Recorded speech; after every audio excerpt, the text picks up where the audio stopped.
I think that when you're faced with mortality, the first thing that you feel as a person is just hurry up and fix me.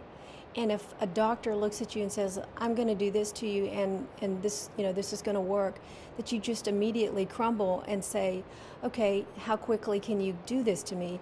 But you have to take a step back and realize, that you've got to educate yourself because the doctors are so different. I mean, it was so scary to me to know that 7 different specialists wanted to do 7 different things to me. And by the second one, that's when we cued in and said, okay, there's something wrong with this picture. So, we have to get the best out there. And, I think it's so important if you have a spouse or if you have a family member that they are there for you and with you, because as a patient you become overwhelmed and you can get depressed and you can get just really uncomfortable and you don't hear everything.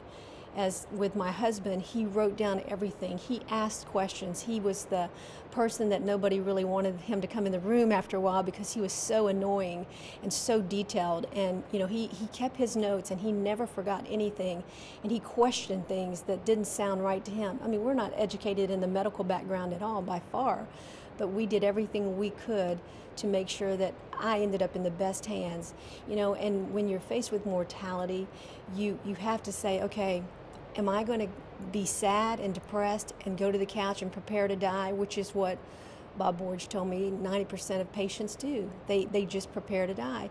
Or am I going to take, dig deep down inside of me and say, okay, if I feel good and I'm upbeat and I have the right attitude and I try everything I can, my children and my husband are going to be stronger and they're going to be happier, and I'm going to be happier if it is just 2 years that I have.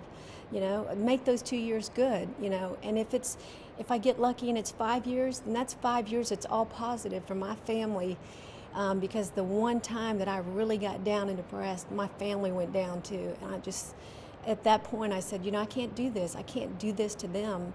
And my husband was not going to give up. He wanted to make sure that we had the best doctor that was out there.